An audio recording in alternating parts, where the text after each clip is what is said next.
Hi, join me on my warm-up for a quick indoor recovery 5k, zone 2 5k, shakedown 5k, call it what you want. Little indoor 5k, keep my heartbeat, try and keep my heartbeat under 140 beats per minute. I use a Polar H10 heart rate monitor, which I'll show you in another video. So we'll do a quick 3-minute warm-up and then we'll go into 5k, roughly around about 10 kilometers per hour speed on this Life Fitness treadmill. See you in a bit. So you join me about 1 kilometer in. My heart rate's about 125. Speed is 10 kilometers per hour, which means my pace is sitting exactly at 6 minutes per kilometre, which is where I need it to be. Comfortably able to have a conversation, elevating my heart rate while keeping it below the threshold that I want it below, but enough to get a light sweat, to shake out the muscles and to keep moving. So we're about 6 minutes in, and we'll keep going for around about 33 minutes, 34 minutes, something like that. So one of the main benefits of doing these runs, other than fitness, is mental health. I find when I do these workouts, it helps clear the mind, create separation from wherever may be troubling me, maybe nothing's troubling me, maybe I'm just busy. And I find if I need a bit of mental space and capacity, that a run helps me create and find that mind space, or that mindset. It's really good, it's very addictive, it's very easy to get caught up in needing all the latest gadgets, needing to sign up for races, needing to be competitive, set PRs, beat your best times, beat your friends, and all of that's great. But for me, I find I take the most satisfaction out of the bare bones of running. Just being able to stretch my legs, exercise, create that mind space and that mental separation that puts me in a good space and a good place throughout my days. And it's great. For discipline and consistency, they're generally very easy workouts. They're not too strenuous. I'd rather do something like this and not feel like I've been lazy for the whole day than do a Norwegian 4x4 and still not feel lazy for the whole day. But the mindset to get myself into a place to do a Norwegian 4x4 is very different than the one needed just to come and do a quick 5k. Okay, just over 10 minutes in. Just over 1.9 kilometers, coming up to 2 kilometers. Heart rate's probably about 125, 126. It's not actively being monitored right now, but I know generally where I am. Calories, about 170. If you trust calories on the machine, it's all very subjective, depending on your weight, depending on your height, depending on your fitness levels. Again, still feeling good, feeling strong, and generally in a good place. Starting to sweat a little bit now, it's always good. So, if you don't have a treadmill at home, maybe you've got access to a gym, commercial gym that has a treadmill. I'd I'd always recommend a 10-minute warm-up on a treadmill. That would be my 10 minutes complete at this moment. 2 kilometers, set yourself a pace target or a distance target, it's up to you. And then 10 minutes worth of work, get everything going, get the heart rate accelerated, put yourself in the mindset to approach and complete your workout. Okay, we're just over halfway in terms of time. We're about 2.7 kilometers into our 5 kilometer run, and we're doing okay. Heart rate's elevating a little bit. We're around about 128 at this moment, and we're going to start creeping up into the low 130s. But we're still good, still feeling good, still getting the benefits that we want to get. I always like the midway of a workout. It feels like a little mini milestone for me. I'm over the first part and I'm on the homeward track. So I like to split my workouts in my head into halves, sometimes into thirds. So for this little run, I'll do halves. We'll do the first 2.5k is warming up, loosening ourselves, loosening the muscles, easing ourselves into the exercise. And then the second 2.5k is focusing on breathing, focusing on keeping my heart rate under 140 and taking the workout home. Okay, so 20 minutes in, 3.5 kilometers in, we're just over 315 calories in. Heart rate's probably about 134, 135 at this point. The next 10 minutes is all about keeping it under 140, trying to be regulated with my breathing, trying to be efficient with my form. Now, the longer we go, the tighter we get, the more we lose form, the more we start to get some heavy breathing, the more our heart rate goes up and increases. So the whole aim here is to try to regulate all of that, structure my breathing, in through the nose, out through the mouth, as best we can. It's not always easy. Sometimes I find that heart rate is very time of the day dependent. In the morning, for example, if you train, or if you like to train fasted cardio, which is cardio before breakfast, you may find your heart rate a little bit elevated and that your body is burning fuel and fat from the night before.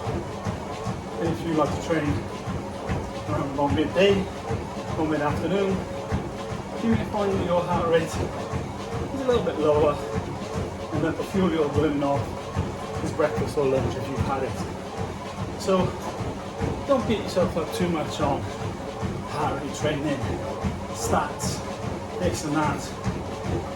If you're anything like me, just get your workout in when you can.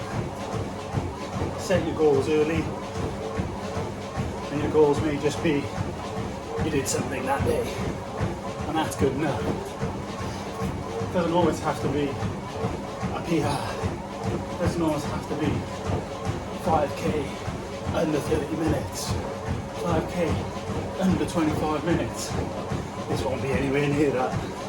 This will be about 4 minutes, and I'm okay with that. But yeah, generally, I think the message is run because it's fun and you enjoy it. And if you don't enjoy it, you'll learn to love it, just like I did. Right, so I've got about 6 minutes left of my 30, just over 4k at this point in. I want to talk a little bit about why do I like to keep my heart rate under 140. So for me, 140 is my zone 2 threshold. What that means is everything all of the exercise and cardio work that I do under 140, in theory, making my heart stronger. Means that when I do go above my zone 2 conversational pace into what we call threshold tempo training, zone 5 training, which is your top end or your red zone,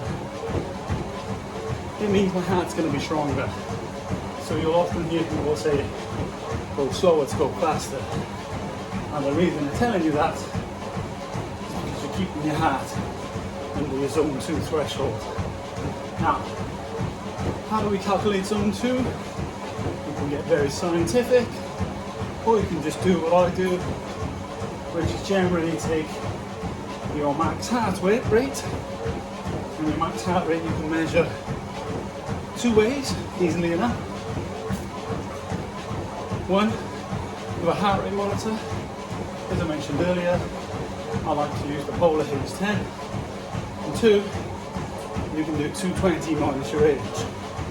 Now, I'm 42, 220 minus my age, it's 178. Now mine's a little bit over that, because I use a heart rate monitor. But if I didn't, that would be my max heart rate. So once you know your max heart rate, and this isn't, the more we extrapolate this equation out, the less scientific it gets. But once you've got your max heart rate, 178, and mine's actually between 182, 184, 186, depending on how hard I'm pushing myself. You again, you minus your age. So let's say mine's 182. Generally, when I push into the red zone, I can get it to 182. Minus 42 leaves me at 140. Now that number is the number I take with my zone 2 threshold. And everything underneath that number, for me, is zone 2 training. So, when somebody says, what's your zone 2 threshold? Remember, 220 minus your age is your max heart rate. Max heart rate minus your age is your zone 2. Now, that's all very bro sciencey, but it works for me. I'm not trying to win any marathons here. I'm not trying to be the best park runner at my local park runs. I'm just trying to be fit, healthy, and in a good mind space. So, if you are tracking your runs, and if you are tracking your zone 2 training, what can you do when you're getting towards the end of your run and your heart rate is elevating beyond your set threshold? Well, that's easy. We can hit a button and we can slow down. It doesn't need to be drastic. It doesn't need to be a whole kilometre. It can just be a couple of hundreds of metres in terms of speed. And you'll start to see your heart rate decline back under your threshold level. And maybe early on, your zone 2 training has a number of steps down. Maybe you go from a set speed and that reduces by 0.5 of a kilometre per hour. Maybe it's as drastic as 1 whole kilometre per hour or even 1.5. But that's good, because you're training right and you're meeting your targets. There's also data for your next training. So if you've reduced your speed by 1.5 to maybe 2 kilometres, maybe on your next run, start 1 kilometre slower. So if you're a 10 kilometre per hour runner like me for zone 2, maybe start at 9. Now, it's going to feel odd. So obviously the lower and the slower you go, the less it feels like running, the less it feels like jogging. But I promise you, you'll get better, you'll get stronger, you'll get physically fitter, and sooner or later, you'll start increasing that speed again. Okay, we got 30 minutes on the clock. We got 5 kilometers on the distance. Now I like to go for 1 more minute with my zone 2 pace. And the reason I do that is because the first 3 minutes are a warm-up, and that distance is counted towards the total distance. That's roughly about 0.2 a kilometre, so I like to run 0.2, 0.3 beyond my target so that I've got the full 5k in, which generally means running for an extra minute. So the last 20 seconds, my heart rate's still under 140, sweat's kicking in now, still able to have a conversation, still able to talk to you. We've completed the workout. 5, 4, 3, 2, 1, time. Now, I'm going to reduce the speed. I'm going to reduce it all the way down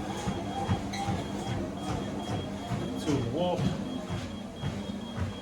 which for me is 5 kilometers per hour. And I'll generally walk for 3 minutes for a warm down, after which I'll reduce it again to about 3.5 kilometers per hour and really just relax my heart rate before completing the workout. So, warm downs. Why do we warm down? The honest answer for me is I don't really know. It's just always something I've been told to do. Maybe it stops us from cramping up. Maybe it stops us from going from a really high elevated heart rate back down to sedentary and mitigate some kind of damage that may happen in that period. I don't know. I've always done it. For me, I guess, it's about separation. Separate my intense workouts or my whatever zone I'm in from working out to stopping. So I know I've got 3 minutes break, of which I'm 2 minutes in, and then I'll slow down a little bit more, do a little bit more of a walk. This is what we call a brief or a pacey walk. But yeah, don't know why we do it, but we do. But it's good. Feels good. Now I'm all about feel. If it feels good, I'll do it. If I don't feel good, I won't do it. This feels good.